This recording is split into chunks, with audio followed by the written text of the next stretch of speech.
Thanks for watching Rocket City Motors. Make sure to check out the video description for part numbers, kit part numbers, and related information regarding this video's content. If the video helped you, make sure to hit the subscribe button and the thumbs up button for me. Thanks for watching. Hey, in this video we're going to change my 2003 Jeep Grand Cherokee, the water pump. First thing you're going to want to do is remove the antifreeze and coolant from the radiator. You can see here on the bottom passenger side of the radiator there is a black valve that if you unscrew it you can drain the radiator. You'll probably need a hose and a shallow bucket in order to make sure you don't make a mess. I think the radiator holds about 3 to 4 gallons, so make sure you got a bucket that's sized properly to hold all the fluid. There's a small little exit tube just underneath the valve on my radiator. If you have a little pipe or a little hose, you can stick it over that little tube and unscrew the valve, and it should let the radiator fluid out. That's the bucket I'm putting it in. You're going to want to remove the fan and the fan shroud. To do that, there are 4 bolts.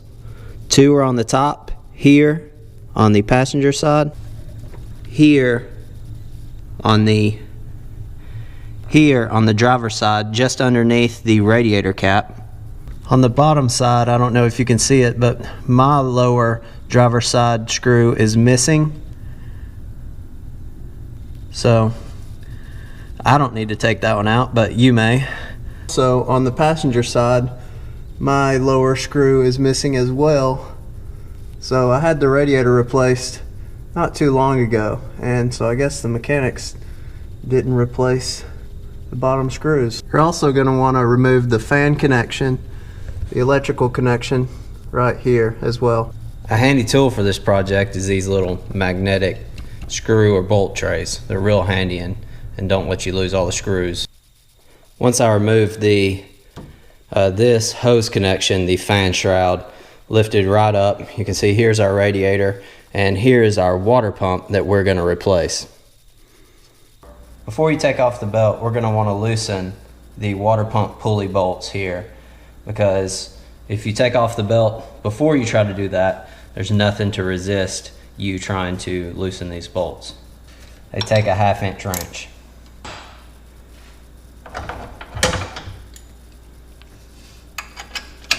Take off the belt, you use a 1/2 inch socket, slide it into the tensioner, pull the belt off the idler pulley, and that's all there is to it. Next, you're going to want to take off the idler pulley. If you haven't replaced the idler pulley in a long time, I would suggest replacing it now. You can check the video description. I'll put the part number there. They're really cheap, and this is a perfect time to do it. This is also a good time to replace your thermostat inside of this housing right now. Mine was recently replaced, so I'm not going to do that in this video, but every time you change your water pump, you want to also change out your thermostat, unless it's been done recently. We're also going to need to take off this hose right here. This hose goes to this metal piece that runs down here and connects to the water pump. So we're going to need to disconnect this fitting here, this compression ring, so that when we detach the water pump, it all comes off easily.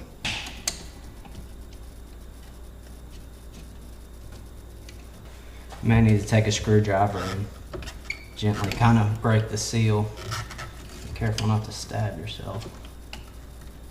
By the way, to take off the idler pulley is a 9/16 inch socket. Now you're going to want to finish removing the pulley off the water pump. It may be a little stubborn and take a little bit of a hammer hit to get it to break loose. Alright, now you have the water pump fully exposed. There's one last hose right here going to the water pump that we'll need to remove. So let's go ahead and do that now.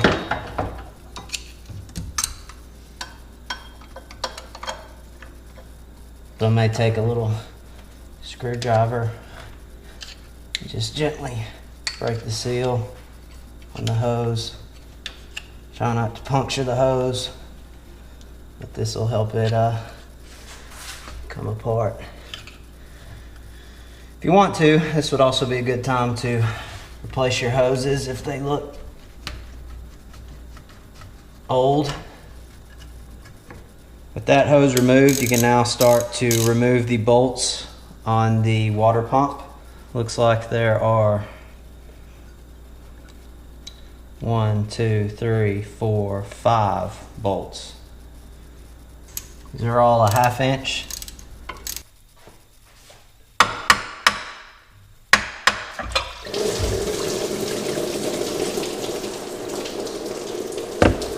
It's probably best to have your water bucket under there whenever you take the water pump off, for all you viewers. So there you have it. This looks to be the original water pump, and we're going to want to remove this from the pump and put it on the new pump.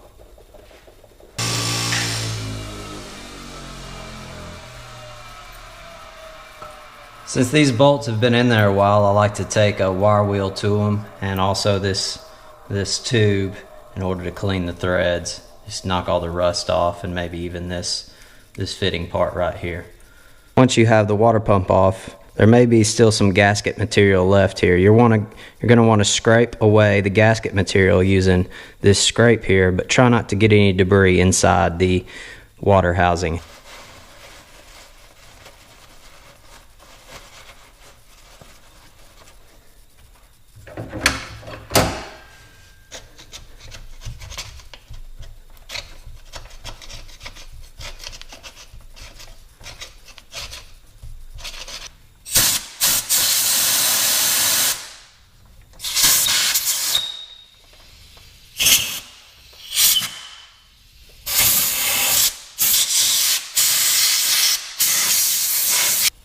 Once you got the surfaces clean and are ready to put the new water pump back in, first thing you're going to want to do is reinstall this cooling tube. I like to add a little Teflon to the threads.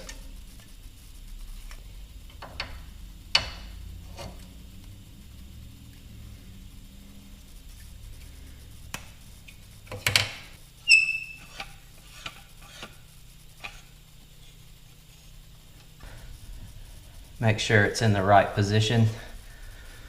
Next, with a relatively clean set of hands, I like to apply a thin bead of blue RTV sealant. Make sure you use blue and not red because of the chemicals and how they react with the antifreeze. Blue is what you want. Now, since we have a gasket in this kit, I'm just going to apply a little bit, mainly to hold the gasket in place as I bolt it down, but I just like to apply a very thin coat. I like to apply a thin coat on the engine block side as well.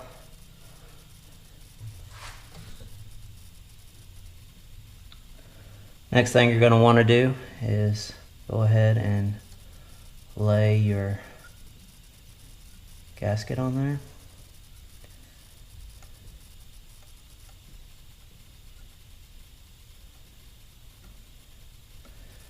It's seated upright.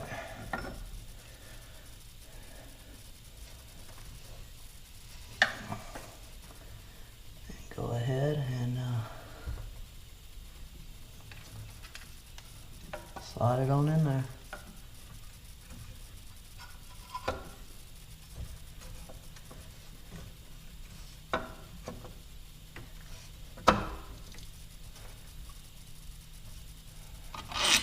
One of these original bolts are longer than the others, and that one goes in this hole, so I'm going to slide it in first. I'm going to get everything finger tight first.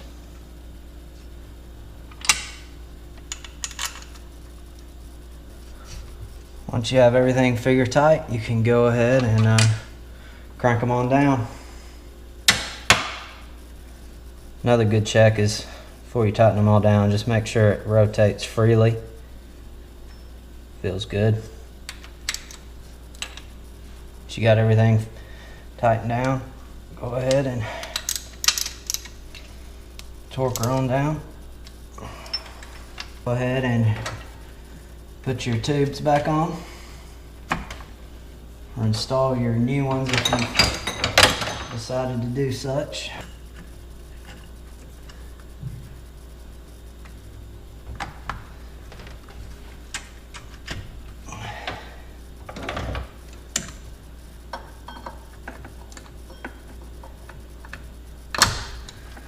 Once you got your tubes in place, go ahead and reinstall the idler pulley.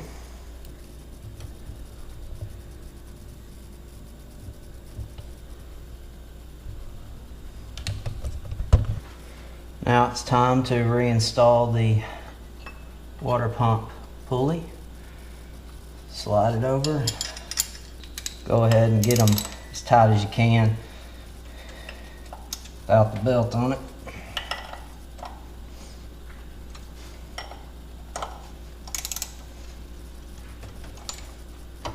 Make sure it spins smoothly, no interference. Another thing you might want to do is take some compressed air and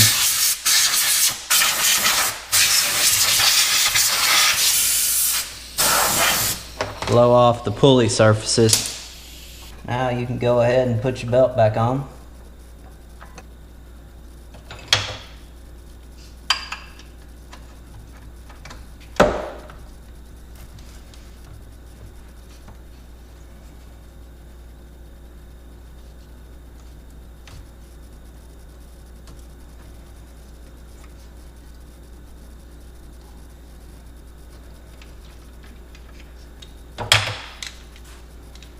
Now you can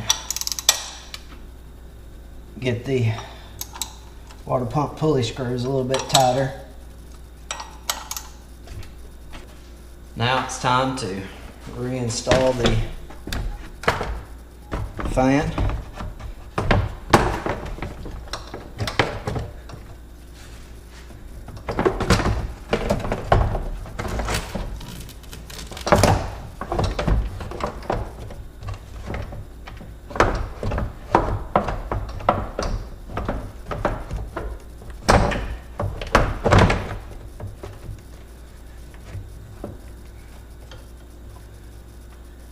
Reinstall the electrical connection that you took apart earlier.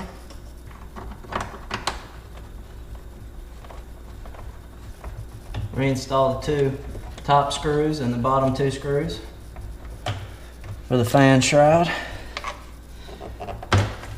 Reinstall the top hose. Now we're ready to fill her back up.